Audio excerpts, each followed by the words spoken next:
In science and in everyday life, we rely on models to help us understand our world. So the scientific model is really how we understand the universe. Generally, we want these models to accurately describe what we already know, but also make new predictions. A scientific model helps you describe the world around you, and it allows you not only to understand previous data that you've taken, but it also allows you to predict future observations. For instance, you may have been told that all the energy on Earth ultimately comes from the sun. But is that a good model of how energy works in reality? To put this model to the test, we can think of some real-world examples. The food energy that sustains us ultimately comes from plants, which get their energy from the sun. And it is the solar energy, captured in plant material and buried underground for millions of years, that is the source of the oil and gas we use to power our vehicles and heat our homes. Consider the power of falling water that a hydroelectric plant uses to generate electricity.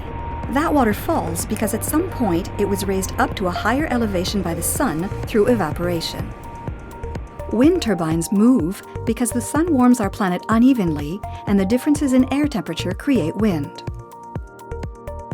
And solar panels transform the sun's energy directly into electricity.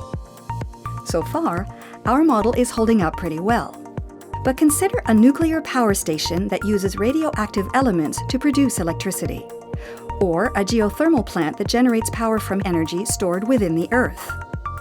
It turns out that in both these examples, the energy being transformed does not have its source in our sun.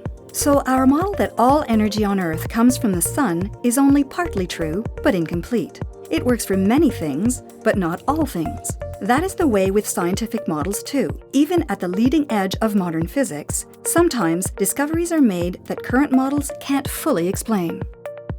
Sometimes you see a piece of data and you're like, but this is not what we would have predicted from our current theories. We have these models, quantum mechanics and gravity, that could explain almost everything we understand around us, from elementary particles, chemistry, all the way to stars, galaxies, planets. However, there is some place where these fail, and one of the most notable places and most surprising places that this failure has happened was understanding the expansion of the universe. For a long time, we've known that the universe is expanding, and we always assumed that the rate of expansion was slowing down because of gravity. But by measuring the distance to faraway galaxies using supernova, we've discovered that not only are they moving away from us, but they are doing so at an accelerated rate. There must be some form of energy that we had previously overlooked, which is now called dark energy.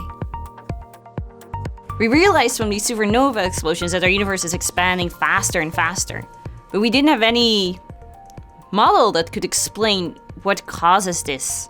That's kind of the problem with the status of accelerated expansion of the universe, is that there is no model that quite fits everything you expect. The only sort of thing that could explain that, since gravity is sort of always attractive, is something that is repulsive.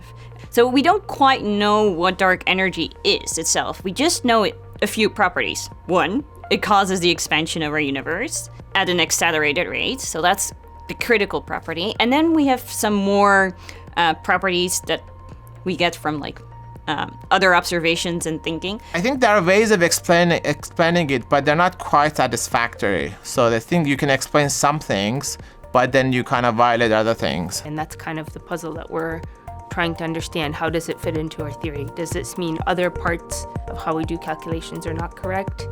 Or is there a wider framework that would explain why this number is not what we expect it to be? And I think that's what drives us as physicists, that there are things that are not explained, that there are these puzzles that we can hope to understand in the future. At the moment, physicists have more questions about dark energy than answers. But asking the right question is usually the most important step in any scientific breakthrough.